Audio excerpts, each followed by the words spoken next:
Sebagai makhluk paling cerdas di bumi, kita bisa memanfaatkan kemampuan otak yang cemerlang untuk menciptakan berbagai hal yang dapat mempermudah kehidupan. Termasuk juga semua benda yang ada di sekitar kita adalah hasil pemikiran brilian otak manusia. Tapi mirisnya, sekarang banyak loh di antara kita hanya bisa menjadi pengguna tanpa mau tahu apa fungsi sesungguhnya, apalagi bagaimana cara membuatnya. Coba deh perhatikan benda-benda di sekitar kita. Pernah nggak terbayang bagaimana cara membuat rantai besi yang saling berkaitan? Lalu, pernahkah Anda mencari tahu bagaimana kerja sabuk pengaman saat terjadi kecelakaan? Atau mungkin ada yang tahu gimana caranya mendirikan tiang panjat pinang? Nah, biar Anda nggak penasaran lagi, yuk kita lihat apa aja sih rahasianya.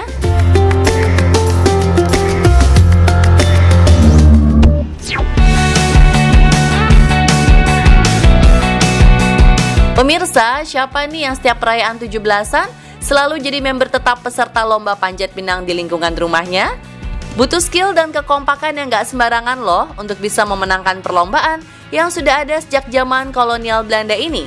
Tapi ngomong-ngomong, apa ada yang pernah lihat gimana caranya memasang tiang panjat pinang yang tinggi menjulang itu?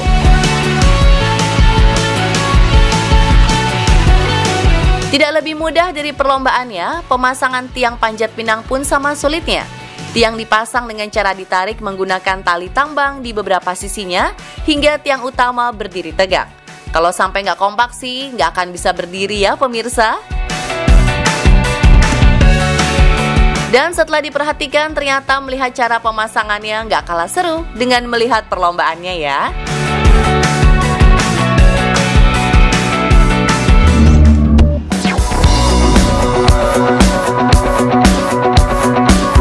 Semua orang sepakat jika sabuk pengaman adalah alat penting menunjang keselamatan saat berkendara. Tapi seperti apa sih cara kerjanya? Nah, Anda beruntung bisa mengetahuinya tanpa perlu terlibat langsung dalam kecelakaan.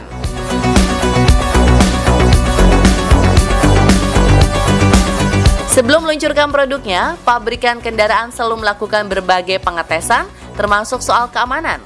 Dan buat Anda yang masih suka malas menggunakan sabuk pengaman, lihat nih akibatnya. Tubuh Anda akan langsung terpental dan menabrak bagian depan kendaraan, bahkan kepala Anda bisa terbentur dan memecahkan kaca bagian depan loh. Duh, kalau kejadian beneran, gak kebayang deh akibatnya.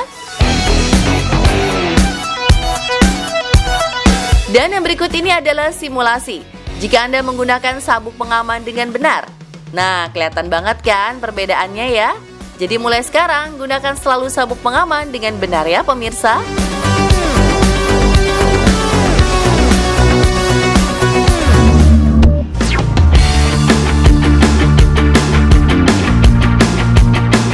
Jangkar sudah digunakan manusia sejak ratusan tahun lalu untuk mempertahankan posisi kapal laut agar tidak terbawa arus. Tapi kini kapal laut telah menjelma dengan ukuran-ukuran raksasa yang tidak pernah terpikirkan sebelumnya. Jika kapal saat ini berukuran hingga ratusan meter dan juga ukuran jangkar yang semakin besar, lalu bagaimana cara menggerakkan jangkar yang sangat berat itu ya? Ternyata jangkar-jangkar kapal raksasa tersebut sudah digerakkan menggunakan motor khusus loh pemirsa. Dengan jangkar dan rantai yang mencapai berat hingga ratusan kilogram, tenaga manusia tidak mungkin lagi digunakan untuk menariknya. Lihat saja betapa cepat rantai jangkar tersebut meluncur ke dasar laut. Bahkan tidak jarang juga motor penggerak jangkar mengalami kerusakan dan menimbulkan potensi bahaya. Lalu apa yang terjadi jika jangkar sudah berada di dasar laut? Ternyata bentuk jangkar yang seperti alat bajak ini memiliki fungsi tersendiri. Jika kapal bergeser terbawa arus, maka jangkar akan semakin tertancap di dasar samudera dan mengunci posisi kapal agar tidak bergerak lebih jauh.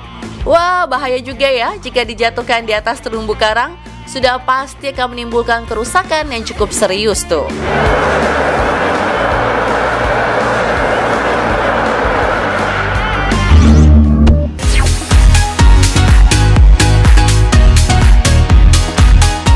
Jangkar sebuah kapal biasanya dikaitkan pada rangkaian rantai sebagai pengikatnya. Dan rantai pun bukanlah hal asing dalam keseharian kita.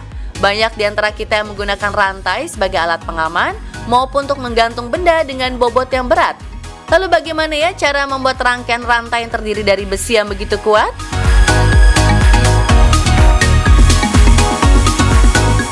Ternyata di zaman sekarang rantai tidak lagi dibuat secara manual loh pemirsa. Lihat aja tuh alat pembuat rantai yang mampu bekerja dengan sangat cepat.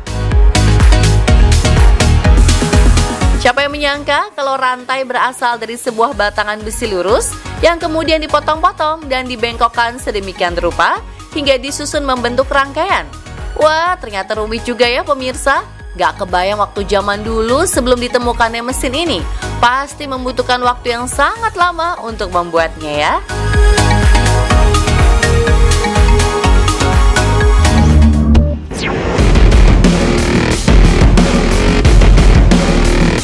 Di beberapa belahan dunia memiliki suhu ekstrim, permukaan laut yang membeku adalah momok menakutkan bagi seorang pelaut. Bahkan kapal-kapal berukuran besar pun tidak luput dari bahaya yang satu ini. Tidak hanya mengganggu jalur pelayaran, lapisan es yang membeku bahkan bisa merobek lambung dan menenggelamkan kapal.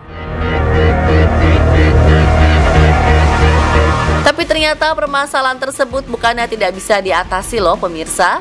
Beberapa negara telah memiliki kapal-kapal berukuran besar yang didesain khusus untuk menghancurkan permukaan laut yang membeku dan membuka jalur pelayaran yang aman.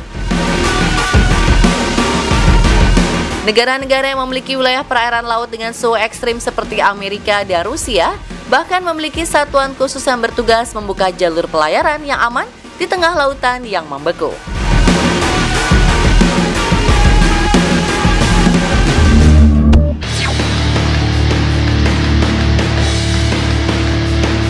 Manusia telah mengenal konstruksi terowongan sejak ribuan tahun lalu lamanya. Pada masa lalu, terowongan adalah sebuah konstruksi yang sangat sulit untuk dibuat, bahkan tidak jarang memakan korban dari para pekerjanya yang terkubur hidup-hidup karena runtuhan tanah. Namun kini dengan teknologi yang dimiliki, terowongan bisa dibuat dengan lebih mudah dan cepat. Lihat saja proses pengeboran terowongan ini. Apa yang Anda lihat ini sering disebut sebagai TMB atau Tunnel Boring Machine, yang merupakan pengembangan teknologi penggalian terowongan yang dahulu masih menggunakan pengeboran manual dan bahan peledak. Alat ini mampu menembus berbagai lapisan tanah, mulai dari lapisan pasir hingga batuan.